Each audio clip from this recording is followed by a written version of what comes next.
बिस्मिल्लाहिर्रहमानिर्रहीम। अॼु असीं तज़किया नफ़्स ते गुफ़्तगू कंदासूं। तज़किया नफ़्स छा आहे? सूफ़ीअज़म जी लैंग्वेज में तज़किया नफ़्स जो लफ़्ज़ ॻाल्हायो वेंदो आहे त भई तव्हां तज़किया नफ़्स कयो आहे, अहिड़े क़िस्म जा अल्फाज़ ॻाल्हाया वेंदा आहिनि। तज़किया नफ़्स आहे छा?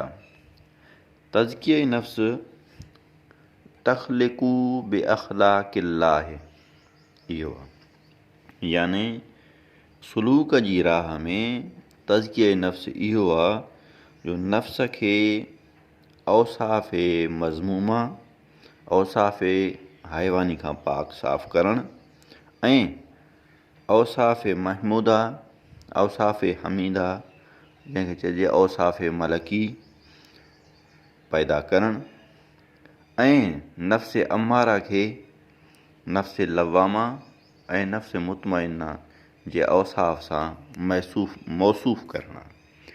अञा थोरो आसान था कयूंसि, यानी हीउ जेको इंसान जो नफ़्स आहे, बेसिकली हर आम इंसान जो जेको नफ़्स आहे, उन जी जेका फितरत आहे, उन जो जेको ख़्यालु आहे, उन जो जेको पंहिंजो सोचणु आहे, उन जी जेका सम्झ आहे, उन जो ख़्याल जो इस्तेमालु जेको आहे, उहो सॼो मज़मूम आहे। तक़रीबन मज़मूम आहे, ईअं नथो चइजे त मुकमल, तक़रीबन मज़मूम आहे। छो त उहो आरास्ता न आहे, तराशियल न आहे, उनखे सेट न कयो वियो आहे, उनखे घड़ियो न वियो आहे। पोइ उनखे कंहिं फ्रेम में आणणु, उन मां जेकी जेकी बुरियूं शयूं आहिनि उन्हनि खे कढी करे उन जे अंदरि वरी सुठा सुठा अख़लाक पैदा करणु, इन जो नालो तज़किया नफ़्स आहे। मिसाल वठो, हिकु सोन बेसिकली एतिरो साफ़ त न हूंदो आहे न, उहो सोन पथर सां मिलायल हूंदो आहे। पोइ ईअं ई इंसान जे अंदरि ख़्याल जेके आहिनि उहे बुरा बि ऐं भला बि ॿई मिलायल आहिनि।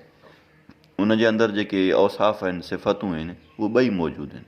पोइ जेकी औसाफ़ जेके बुरियूं बुरियूं आदतूं आहिनि, उन्हनि खे पंहिंजे इरादे सां, ज़िक्र फ़िक्र जी ताक़त सां, ज़ोर सां ऐं पंहिंजे हादीअ जी निगाह सां उनखे आहिस्ता आहिस्ता प्यूरीफाई करणु, उन मां उहे बुरियूं आदतूं छाणे कढणु, साफ़ आदतूं उन जे अंदरि रखणु, उन जे अंदरि अञा वधीक औसाफ़ पैदा करणु, इन जो नालो तज़किया नफ़्स।